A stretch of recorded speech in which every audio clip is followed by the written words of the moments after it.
अस्सलाम वालेकुम, it's me dietitian Aska fall. उम्मीद करती हूँ आप सब ठीक ठाक होंगे और खुशबाश होंगे। ज़ुल्हज का चाँद नज़र आ गया है और इंशाल्लाह कुछ ही दिनों में तमाम मुसलमान ईद उल अज़हा मनाएंगे। अब ईद की तैयारियां जोशो खरोश से जारी होंगी और बड़ी ईद की तैयारियों के साथ हर घर में एक काम ज़रूर होता है, वो है फ्रिज की सफाई। गोश्त को स्टोर करने के लिए जो है वो फ्रिज की सफाई होती है। लेकिन अफसोस की बात यह है कि हम कुर्बानी का असल मकसद भूल गए हैं। कुर्बानी का असल मकसद है कि हम गोश्त को तकसीम करें, गरीबों में तकसीम करें, या हमारे वो मुसलमान बहन भाई जो कुर्बानी की इस्तात नहीं रखते, हम उनको गोश्त तकसीम करें ताकि वो भी हमारे साथ ईद की खुशियों में शामिल हो सकें।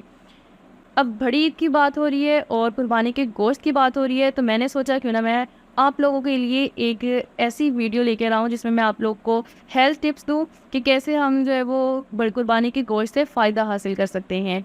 तो चलते हैं, स्टार्ट करते हैं हमारी वीडियो को। बकरे के गोश्त को मटन कहा जाता है, गाय के गोश्त को बीफ कहा जाता है, और अगर इन दोनों की बात की जाए तो इन्हें रेड मीट कहा जाता है। रेड मीट खाने से क्या होता है कि डिहाइड्रेशन हमें हो सकती है, यानी पानी की कमी हो सकती है, और इसलिए हमें चाहिए कि हम वाटर इंटेक अच्छा करें। इसके साथ जब हमने कुर्बानी का गोश्त खाते हैं, मुख्तलिफ तरह तरह के खाने खाते हैं, तो उसके साथ हम अच्छा जो है वाटर इंटेक करें ताकि हम इस जो कमी है, पानी की कमी, उसको पूरा कर सकें, क्योंकि ये खुद भी डिहाइड्रेशन करवाता है। ऊपर से गर्मियाँ हैं तो डिहाइड्रेशन जो है वो हो सकती है, इसलिए हमें वाटर इंटेक अच्छा करना है। सेकेंड पे आता है कि ये डाइजेशन की स्लोली होती है। रेड मीट जो है वो डाइजेस्ट स्लोली होता है, उसके लिए ये है कि देखें हमारा सेडेंट्री लाइफस्टाइल है। ऊपर से ईद के दिनों में कोई वर्क नहीं करते, बिल्कुल एक रेस्टिंग मोड पे होते हैं सब। घरों में मेहमान आ रहे होते हैं, मेहमान जा रहे होते हैं, सुबह दोपहर शाम जो है वो हम खाना खा रहे होते हैं और उसी में गोश्त, कुर्बानी का गोश्त ही खा रहे होते हैं। अब कुर्बानी का गोश्त जो हम खा रहे हैं वो डाइजेस्ट भी स्लोली हो रहा है, और उसका हमारा जो लाइफस्टाइल है वो भी सीडेंट्री है, ना हम वॉक कर रहे हैं ना हम एक्सरसाइज कर रहे हैं, तो वो कैसे डाइजेस्ट होगा? ऑब्वियसली वो हमारी फिर गट के ऊपर थोड़ा लोड बनेगा और वो हमें डाइजेस्टिव प्रॉब्लम्स की वजह से हो सकते हैं, एसिडिटी वगैरह के प्रॉब्लम्स हो सकते हैं।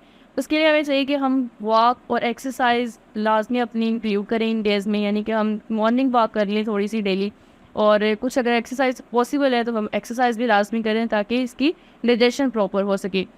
इसके साथ कुछ पेशेंट्स जैसे जिनका कोलेस्ट्रॉल बढ़ा हुआ है, यूरिक एसिड का मसला है जिन्हें, या जिनको एसिडिटी का प्रॉब्लम है, उन्हें चाहिए कि इसको इत्तदाल में रहकर खाएं। इसके अलावा जिनको स्किन एलर्जी है, स्किन पे कोई खारिश का मसला है, या जिनको खुश्की है, उनको भी इसका इत्तदाल में रहकर इस्तेमाल करना है। कुर्बानी का गोश्त ज़्यादा नहीं खाना, बहुत ज़्यादा नहीं खाना, आप इसको मुनासिब मिकदार के अंदर ले सकते हैं। इसके अलावा इसके अंदर आयरन कंटेंट बहुत ज़्यादा होता है, जिसकी वजह से ये खून भी गाढ़ा करने का सबब बनता है। इसलिए उन लोगों के लिए तो अच्छा है जिन्हें खून की कमी है, उनकी खून की कमी को दूर करेगा। लेकिन जिनकी ऑलरेडी एचबी वगैरह पूरी है, उनके लिए ये थोड़ा सा नुकसानदेह साबित हो सकता है कि अगर आप बहुत ज़्यादा इसको कंज्यूम करें तो उसके इनका खून भी गाढ़ा हो सकता है। इसके अलावा एसिडिटी का प्रॉब्लम हो जाता है, क्योंकि हम एक तो स्पाइस तरह की इसकी नेचर है, इसके अंदर कंपाउंड है इस तरह के, दूसरा हम साथ तेज़ मसालों का इस्तेमाल करते हैं, जिसकी वजह से एसिडिटी का प्रॉब्लम बहुत से लोगों को हो जाता है। इसके साथ साथ कुर्बानी के गोश्त या बड़े गोश्त के अंदर जो है फाइबर कंटेंट वो नहीं होता। अब फाइबर कंटेंट ना होने की वजह से कॉन्स्टिपेशन हो सकती है। इसलिए देखा गया है कि जब बड़ा गोश्त खाते हैं तो उसके साथ साथ अक्सर लोगों को कॉन्स्टिपेशन यानी कब्ज़ का मसला रहता है। अब इसकी कुछ टिप्स हैं, वो ये कि जब हमने कुर्बानी का गोश्त खाना है और हमें चाहिए कि उसके साथ हम सलाद प्रॉपर खाएं, कि सब्जियों का इस्तेमाल करें गोश्त के साथ साथ, ताकि हमें फ़ाइबर भी मिलता रहे, और जो हमारी कॉन्स्टिपेशन है उसका मसला ना हो सके। ये है कि हम इसके साथ दही का इस्तेमाल करें, यानी कि हमने गोश्त की कोई भी डिश बनाई है तो हम उसके साथ दही का इस्तेमाल करें और सलाद का ज़्यादा से ज़्यादा इस्तेमाल करें। थर्ड चीज़ ये आती है कि हम ग्रीन टी का इस्तेमाल करें, खाने के फ़ौरन बाद नहीं पीनी, क्योंकि ये हमारे मिनरल्स को और एब्जॉर्प्शन को जो है वो डिस्टर्ब करती है। तो हमने खाने के तकरीबन आधा घंटा 1 घंटा बाद जो है वो ग्रीन टी का 1 कप लाज़मी पीना है कि उसकी जो डाइजेशन है वो प्रॉपर हो सके। अगर आप ग्रीन टी नहीं पीना चाहते तो इसकी प्रॉपर डाइजेशन के लिए एक कहवा के लिए बहुत अच्छा है कि हम ज़ीरा, ठीक है, 1 टीस्पून हमने ज़ीरा लेना है और 1 इंच हमने दालचीनी का टुकड़ा लेना है। उसके साथ हमने तकरीबन 7 से 8 पुदीने के पत्ते लेने हैं और इसको 1 कप पानी के अंदर अच्छे से बॉईल कर लेना है। ये कहवा जो है वो हमें खाने के फ़ौरन बाद भी ले सकते हैं, क्योंकि ये उसकी डाइजेशन में बहुत हेल्पफुल साबित होगा और उसकी डाइजेशन को, आपके मेटाबॉलिज्म को तेज़ करेगा। उसकी वजह से कोई भी मसला होता है कि हज़म नहीं हो रहा खाना या एसिडिटी का प्रॉब्लम होगा, तो वो इसके साथ बिल्कुल भी नहीं होगा। अब हम आते हैं इसके फ़ायदे क्या हैं। रेड मीट्स के यानी कुर्बानी के गोश्त के बहुत से फ़ायदे हैं। अब हम उन फ़ायदों की बात कर लेते हैं। तो ये बहुत सारे विटामिन्स और मिनरल्स का सोर्स है। सबसे पहले तो आयरन इसके अंदर बहुत अच्छा है, प्रोटीन इसके अंदर बहुत अच्छी है। आयरन ये हीम आयरन का सोर्स है। प्लांट से जो हमें आयरन मिलता है वो नॉन हीम आयरन होता है। नॉन हीम आयरन जो है वो हमारी बॉडी में अच्छे से एब्जॉर्ब नहीं होता। जो हीम आयरन है वो हमारी बॉडी में वेल एब्जॉर्ब होता है। इसके साथ साथ हमारी बॉडी में जो आयरन फंक्शन करता है यानी कि ऑक्सीजन की ट्रांसपोर्ट के अंदर हेल्प करता है, वो बेसिकली हीम आयरन होता है। 95% हमारी बॉडी में जो फंक्शन कर रहा है आयरन, वो हीम आयरन है। प्रोटीन इसकी जो है वो बहुत ज़्यादा बेनिफिशियल है। वो किस लिए? क्योंकि जो इसकी प्रोटीन है उसके अंदर असेंशियल अमाइनो एसिड्स है।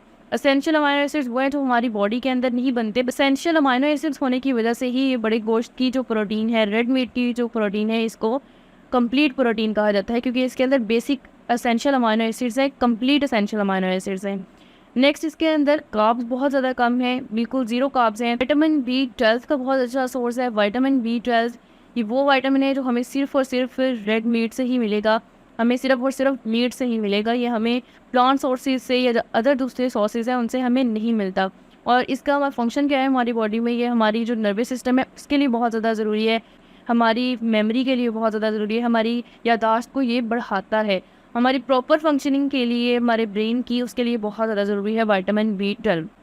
इसके साथ साथ इसके अंदर दूसरे मिनरल्स हैं, जैसे सेलेनियम है, जिंक है, कॉपर है, पोटाशियम है, मैग्नीशियम है। सेलेनियम की बात की जाए तो सेलेनियम एक ऐसा मिनरल है जो हमारी बॉडी में हमें स्ट्रेंथ देता है, हमें ताकत देता है। यानी कि कोई भी अगर आप मल्टीविटामिन्स ले लें तो उसके अंदर आप देखेंगे कि सेलेनियम लाजमी होता है। अब लास्ट पे अगर मैं समराइज़ करूँ अपने इस सेशन को, तो ये होगा कि हमने सलाद का बहुत अच्छा इस्तेमाल करना है बड़े गोश्त के साथ। हमने सब्जियों का बहुत अच्छा इस्तेमाल करना है। इसके साथ साथ हमने दही का इस्तेमाल करना है। दही में हो सके तो हम पुदीने की चटनी डाल सकते हैं, वो डाइजेशन के लिए बहुत ज़्यादा ज़रूरी है। तीसरे नंबर पे हमने कहवा का या ग्रीन टी का इस्तेमाल करना है, और इसके लिए जो बेस्ट है वो जैसे पुदीने का कहवा जो मैंने बताया, वो डाइजेशन के लिए बहुत ज़्यादा हेल्पफुल साबित होगा।